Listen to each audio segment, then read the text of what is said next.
بسم الله الرحمن الرحيم. هذه منظومة عقود رسم المفتي للإمام العلامة الفقيه محمد أمين الشهير بابن عابدين الشامي الحنفي المتوفى سنة 52 و200 وألف من الهجرة رحمه الله تعالى. قال الناظم رحمه الله تعالى: بسم الإله شارع الأحكام مع حمده أبدأ في نظامي، ثم الصلاة والسلام سرمدا على نبي قد أتانا بالهدى، وآله وصحبه الكرام على ممر الدهر والأعوام. وبعد فالعبد الفقير المذنب محمد بن عابدين يطلب توفيق ربه الكريم الواحد، والفوز بالقبول في المقاصد، وفي نظام جوهر نضيد وعقد در باهر فريد سميته عقود رسم المفتي، يحتاجه العامل أو من يفتي.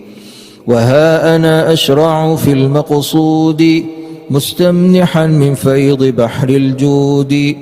اعلم بأن الواجب اتباع ما ترجيحه عن أهله قد علما، أو كان ظاهر الرواية ولم يرجحوا خلاف ذاك فاعلم.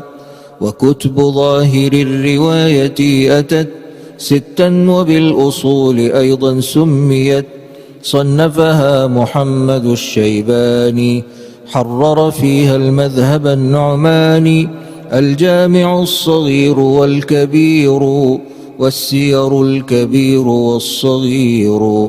ثم الزيادات مع المبسوط تواترت بالسند المضبوط، كذا له مسائل النوادر إسنادها في الكتب غير ظاهر.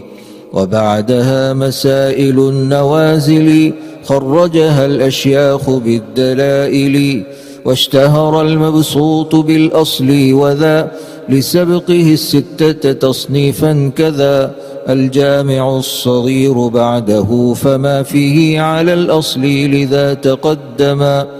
وآخر 6 تصنيفا ورد السير الكبير فهو المعتمد، ويجمع 6 كتاب الكافي للحاكم الشهيد فهو الكافي.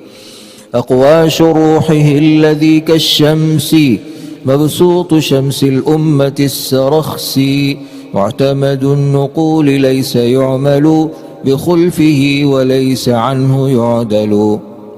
واعلم بأن عن أبي حنيفة جاءت روايات غدت منيفة، اختار منها بعضها والباقي يختار منه سائر الرفاق. فلم يكن لغيره جواب كما عليه أقسم الأصحاب، وحيث لم يوجد له اختيار فقول يعقوب هو المختار. ثم محمد فقوله الحسن، ثم زفر وابن زياد الحسن. وقيل بالتخيير في فتواه إن خالف الإمام صاحباه، وقيل من دليله أقوى رجح، وذا لمفت ذي اجتهاد الأصح.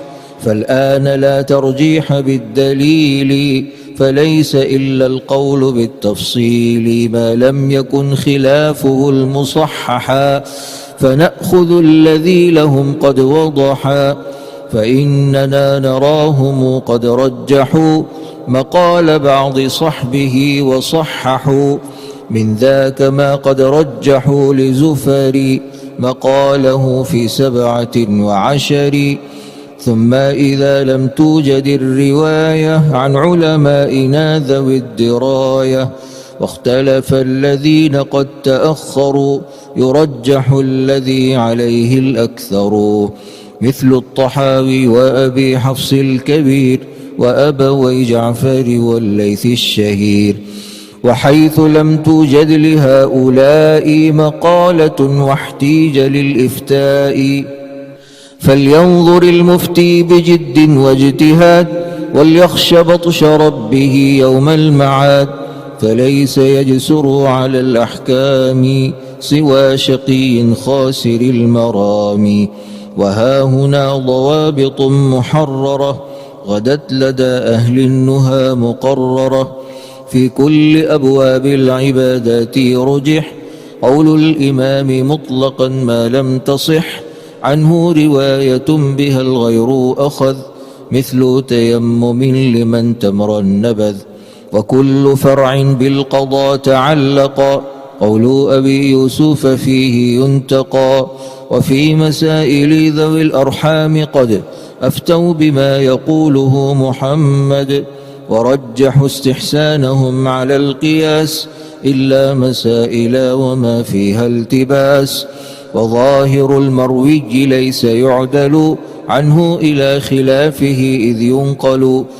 لا ينبغي العدول عن دراية إذا أتى بوفقها رواية. وكل قول جاء ينفي الكفر عن مسلم ولو ضعيفا أحرى. وكل ما رجع عنه المجتهد صار كمنسوخ فغيره اعتمد. وكل قول في المتون أثبتا فذاك ترجيح له ضمنا أتى. فرجحت على الشروح والشروح على الفتى والقدم من ذات رجوح. ما لم يكن سواه لفظا صححا فالأرجح الذي به قد صرحا. وسابق الأقوال في الخانية وملتقى الأبحر ذو مزية. وفي سواه معتمد ما أخروا دليله لأنه المحرر. كما هو العادة في الهداية ونحوها لراجح الدراية. كذا إذا ما واحدا قد عللوا له وتعليلا سواه أهملوا. وحيثما وجدت قولين وقد صحح واحد فذاك المعتمد. بنحو ذا الفتوى عليه الأشبه والأظهر المختار ذا والأوجه. أو الصحيح والأصح آكدوا منه وقيل عكسه المؤكد. كذا به يفتى عليه الفتوى وذان من جميع تلك أقوى. وإن تجد تصحيح قولين ورد فاختر لما شئت فكل معتمد. إلا إذا كان صحيحا وأصح أو قيل ذا يفتى به فقد رجح. أو كان في المتون أو قول الإمام أو ظاهر المروي أو جل العظام قال به. أو كان الاستحسان أو زاد للأوقاف نفعا بانا. أو كان ذا أوفق للزمان أو كان ذا أوضح في البرهان. هذا إذا تعارض التصحيح أو لم يكن أصلا به تصريح. فتأخذ الذي له مرجح مما علمته فهذا الأوضح. واعمل بمفهوم روايات أتى ما لم يخالف لصريح ثبتا. والعرف في الشرع له اعتبار لذا عليه الحكم قد يدار. ولا يجوز بالضعيف العمل ولا به يجاب من جاء يسأل. إلا لعامل له ضرورة أو من له معرفة مشهورة. لكنما القاضي به لا يقضي وإن قضى فحكمه لا يمضي. لا سيما قضاتنا إذ قيدوا براجح المذهب حين قلدوا.